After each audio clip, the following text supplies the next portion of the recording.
بسم اللہ الرحمن الرحیم والصلاة والسلام علی رسولہ الکریم وعلی آلہ وصحبہ اجمعین، اما بعد۔ میرے محترم بھائیوں، بہنوں، بچوں، بچیوں، عزیزوں، جاننے والے، نہ جاننے والے، السلام علیکم ورحمۃ اللہ وبرکاتہ۔ کچھ دنوں سے میں قرآن سے اللہ کی پسندیدہ ہستیاں کون ہیں، کہ اللہ کس کو پسند کرتا ہے، ولی دوست کو کہتے ہیں۔ تو اللہ کا دوست کون ہے؟ وہ یہ کوئی وراثتی چیز نہیں ہے کہ ایک بڑے اولیاء اللہ تھے تو اب ان کا بیٹا بھی انہی جیسا ہوگا۔ ہمارے یہاں وراثت چلتی ہے کہ بڑے بزرگ کا بیٹا بھی بزرگ بن جاتا ہے، چاہے وہ کلین شیو ہو، وہ لوگ اس کے پاؤں چوم رہے ہوتے ہیں، جہالت ہے۔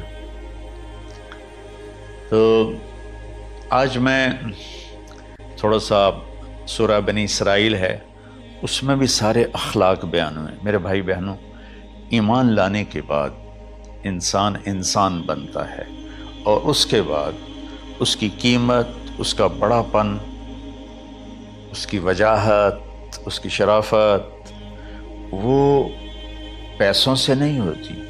پیسوں سے انسان مالدار تو ہو جاتا ہے، بڑا نہیں بنتا، بڑا نہیں بنتا۔ ہمارا علم غلط ہو گیا۔ بڑا بڑا بندہ جے بولدیاں 3 ملن یہ 200 مربن، یہ نوابہ فلانا ہے، نوابہ فلانا ہے۔ میرے بھائیو، یہ بالکل غلط علم ہے۔ بڑا وہ ہے جسے اللہ پسند کرے، بڑا وہ ہے جو میرے نبی کی زندگی کے پیچھے چلے، بڑا وہ ہے جس سے اللہ تعالیٰ راضی ہو جائے، باقی سب چھوٹے چھوٹے ہیں۔ تو آج ایک تیسری جگہ سے میں کچھ باتیں قرآن سے عرض کروں گا جن کا تعلق ہمارے ایمان سے بھی ہے، اخلاق سے بھی ہے۔ وہ ہے بسم اللہ الرحمن الرحیم، وَقَضَىٰ رَبُّكَ أَلَّا تَعْبُدُوا إِلَّا إِيَّاهُ بِالْوَالِدَيْنِ إِحْسَانًا إِمَّا يَبْلُغَنَّ عِندَكَ الْكِبَرَ أَحَدُهُمَا أَوْ كِلَاهُمَا فَلَا تَقُل لَّهُمَا أُفٍّ وَلَا تَنْهَرْهُمَا وَقُل لَّهُمَا قَوْلًا كَرِيمًا وَاخْفِضْ لَهُمَا جَنَاحَ الذُّلِّ مِنَ الرَّحْمَةِ وَقُل رَّبِّ ارْحَمْهُمَا كَمَا رَبَّيَانِي صَغِيرًا۔ یہ بہت بڑا مضمون ہے۔ اللہ نے قرآن بھر دیا والدین کے خدمت کے لیے، والدین کی اطاعت کے لیے، والدین کی ماننے کے لیے۔ پہلا جملہ ہے اور تیرے رب نے فیصلہ کیا، ایک مطلب۔ دوسرا، اور تیرے رب نے حکم کیا کہ بندگی صرف اللہ کی ہے، بندگی صرف اللہ کی ہے۔ عبد اسے کہتے ہیں جو ہر بات پہ سر جھکا دے، عبد اسے کہتے ہیں جو ہر بات پہ بچھ جائے، اس کو عبد کہتے ہیں۔ تو اللہ کہہ رہا ہے میرے بندو، میرا ایک فیصلہ ہے اور میرا ایک حکم ہے، میرے سوا نہ تمہارا ہاتھ کسی کے آگے پھیلے، نہ تمہاری گردن کسی کے آگے جھکے۔ ایک دوسرے سے مدد لینا، اس کو ایک دوسرے کی تعاونوں میں آ جاتا، تعاونوا علی البر والتقوی، ایک دوسرے کا ساتھ دو، ایک دوسرے کی مدد کرو۔ میرے نبی قرضہ اٹھاتے تھے۔ میرے نبی جب انتقال ہوا تو آپ کی زرہ 9 وسق پر، وسق 5 من کا ہوتا ہے، تو وہ جو کے بدلے آپ نے زرہ رکھوائی تھی کہ جب میں تمہیں ادا کروں گا زرہ لے لوں گا، اور آپ کا انتقال ہو گیا، آپ زرہ اپنی واپس نہیں لے سکے۔ وہ چیزیں جن کا تعلق صرف اللہ کی ذات سے ہے اور کوئی نہیں کر سکتا، اس میں صرف اللہ کے آگے ہاتھ پھیلا، جیسے ہم کہتے ہیں مدد، نصرت۔ اللہ کہتا میں ہوں، الا ان نصر اللہ قریب، سنو میری مدد تمہارے قریب ہے۔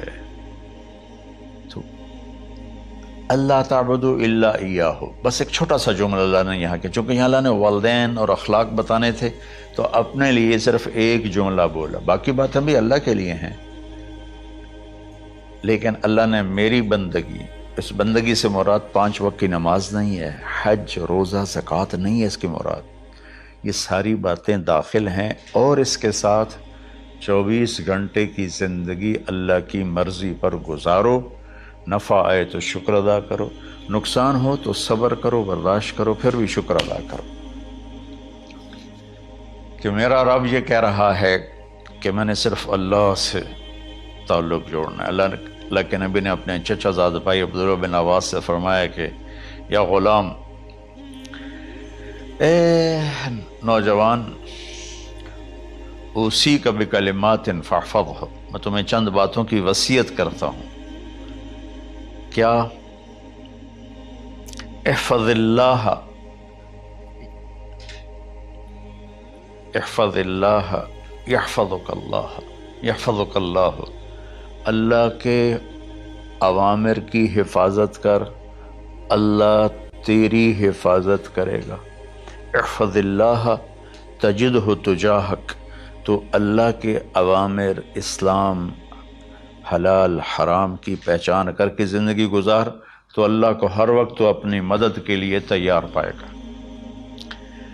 اور لمبی حدیث ہے، عشاء کی نماز کا وقت ہو رہا ہے، اس میں وہ جملہ جو اس میرے مضمون سے متعلق ہے، وَإِذَا سَأَلْتَ فَاسْأَلِ اللَّهِ، جب بھی مانگو اللہ سے مانگو، جب بھی مانگو اللہ سے مانگو، اللہ کے سوا کوئی دینے والا نہیں ہے، صرف اللہ ہے دینے کے لیے۔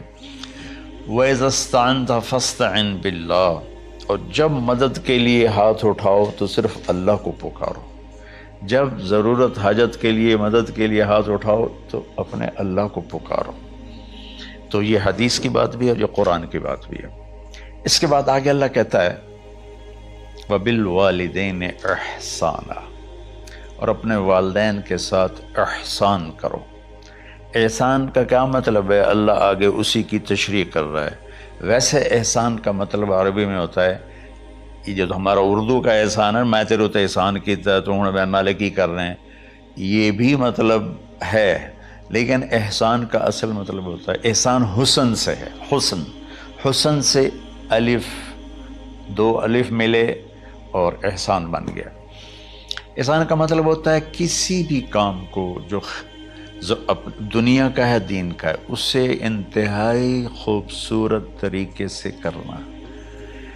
جیسے کسی دلہن کا میک اپ ہوتا ہے نا، تو 5-6 گھنٹے 4 گھنٹے کے بعد وہ کہتی ہے، جو ہوتی ہے اس کا میک اپ کرنے والی، کہ جی بس یہ مکمل ہو گیا ہے اور اب اس سے آگے نہیں ہے۔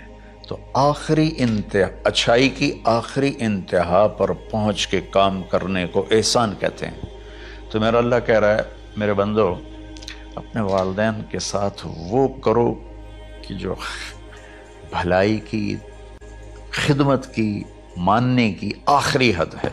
سبحان اللہ۔ وبالوالدین احسان، بالوالدین پہلے ہے، احسان بعد میں ہے۔ اللہ تعالیٰ نے باقی سب کو پیچھے کر کے فرمایا کہ دیکھو، خاص طور پہ ماں باپ کے ساتھ وہ رویہ کرو کہ ان کے دل سے دعائیں نکلیں۔ چند دن پہلے ایک والد یوں ہاتھ اٹھا کے کہہ رہا تھا اپنے بیٹے، اکلوتا بیٹا، میں منگنا اللہ کو لو، اللہ تینوں چاہ لگے۔ باپ بیٹے کے لیے یہ دعا مانگ رہا تھا، اور بیٹا اکیلا ہے، یہ بد دعا باپ کر رہا تھا۔ تو بھائیو، ایسی اولاد نہ بنو جس ماں نے پیٹ میں 9 مہینے اٹھایا، پھر جننے کی تکلیف برداشت کی۔ ایک شخص آیا حضرت عبید بن عمیر کے پاس کہ حضرت، میں نے ماں کو اپنے کندھے پہ بٹھا کے پیدل حج کرایا ہے، مینا لے گیا، عرفات لے گیا، مزدلفہ، پھر مینا، پھر مکہ، تو کیا میں نے ماں کا حق ادا کر دیا؟ میں نے فرمایا ولا تلقۃ واحدہ، بیٹا ابھی ایک تلقہ کا حق بھی ادا نہیں ہو۔ تلقہ کسے کہتے ہیں؟ جب بچہ پیدا ہونے کا وقت آتا ہے تو ماں کو دردوں کی لہریں اٹھتی ہیں، وہ اتنی خوفناک ہوتی ہیں کہ ماں چیخ چیخ کے رہ جاتی ہے، اور بعض اوقات ڈیلیوری لیٹ ہو جاتی ہے تو وہ تڑپتی ہے، روتی ہے۔ وہ جو لہریں ہیں نا، پیٹ میں آتی ہیں جاتی ہیں، آتی ہیں جاتی ہیں، ایک لہر جو درد کی اٹھتی ہے اس کو کہتے ہیں طلقہ۔ میں قربان جاؤں، انہوں نے فرمایا بیٹا ابھی تیری ماں نے جو تجھے جنا تھا اس وقت جو تجھے درد، وہ تیری ماں نے درد کی لہریں برداشت کی تھی، اس میں سے ایک لہر کا بھی حق ادا نہیں ہوا، یعنی کہ حق ادا ہو ہی نہیں سکتا۔ یہ مطلب کہ حق ادا ہو ہی نہیں سکتا، کہ بیٹا ابھی ایک کا بھی نہیں۔ پھر حضرت عبداللہ بن عمر سے ایک شخص نے پوچھا کہ اچھا یہ جو آدمی تھا یہ خراسان، یہ ایران میں ہے اور افغانستان میں، یہاں سے ماں کو پیدل کندھے پہ بٹھا کے مکے پہنچا تھا، اندازہ لگا اس نے کتنی مشقت اٹھائی۔ اور عبید اللہ بن عمر کہتے ہیں بیٹا ابھی ایک لہر کا حق ادا نہیں ہوا۔ یہی سوال حضرت عبداللہ بن عمر سے کیا ایک شخص نے کہ حضرت میں نے اپنی ماں کو حج کرایا ہے، سارا میں نے پیدل کرایا ہے اور کندھے پہ اٹھا کے کرایا ہے، تو کیا میں نے ماں کا حق ادا کر دیا؟ وَلَا زَفْرَةً وَاحِدًا وَلَا زَفْرَةً وَاحِدًا۔ کہ بیٹا تیری ماں نے تجھے پالتے ہوئے جو تھک تھک کے لمبے لمبے سانس لیے، ہوکے بھرے، ابھی ایک ہوکے کا حق بھی ادا نہیں ہوا، یعنی حق ادا ہو ہی نہیں سکتا۔ تو احسان کے آگے تشریح آ رہی ہے۔ تو آج میں صرف اتنی بات کروں گا کہ میرے بھائیوں، میری بہنوں، میرے بچوں، میری بچیوں، اللہ کے واسطے ماں باپ کو دکھ نہ دینا، ورنہ اللہ بھی ناراض ہو جائے گا۔ چند دن پہلے ایک بچہ بچی میرے پاس آئے، دونوں میڈیکل اسٹوڈنٹ تھے، کہیں کہ ہم شادی کرنا چاہتے ہیں۔ تو بچی نے کہا جی میرے والدین ناراض ہیں، وہ نہیں، اس رشتے پر راضی نہیں ہیں۔ تو میرے باپ کہتے ہیں اگر تو نے یہاں رشتہ کیا تو تیری میری ایک درمیان خط آئے، کھچ جائے گا خلیج، ہم اس پار نہیں آئیں گے تو اس پار نہیں آئے گی۔ میں نے کہا بیٹی جس ماں نے تجھے 9 مہینے پیٹ میں پالا، 2 سال تجھے دودھ پلایا، تیری پوٹیاں پیشاب صاف کیا، تجھے پیمپر باندھے، تجھے اٹھ اٹھ کے راتوں کو اپنی چھاتی سے دودھ پلایا، کیا اب اس کا اتنا بھی حق نہیں کہ تم اس کی رائے کا احترام کرو؟ اتنا بھی حق نہیں ہے؟ تو میں نے کہا بیٹا میری کوئی رائے نہیں ہے، تو اگر تیرے ماں باپ راضی ہیں تو بسم اللہ ضرور کر، اگر راضی نہیں ہیں تو دیکھو موت تک تجھے ماں باپ کی دعا نہیں ملے گی، اور ماں باپ کی دعا نہ ملی تو کچھ بھی نہیں ملے گا۔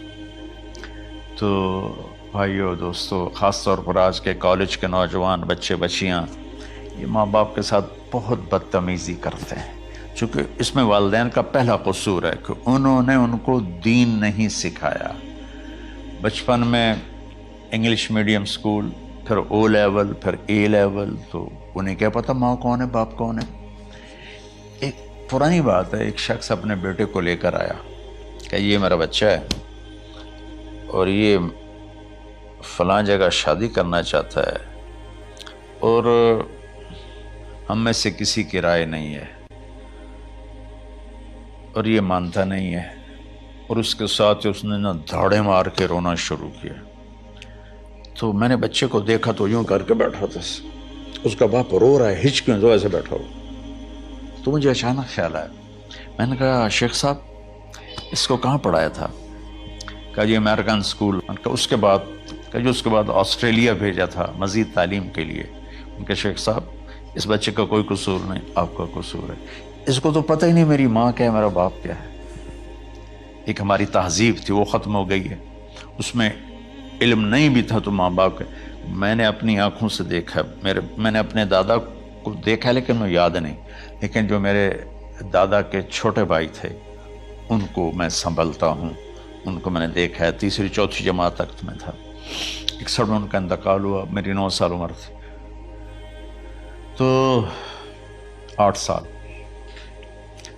ان کے بیٹے جوان تھے، اور ڈیرے میں جب وہ بیٹھتے تھے تو ان کے بچے ان کے سامنے نہیں بیٹھتے تھے، ان کی پیٹھ کے پیچھے بیٹھتے تھے۔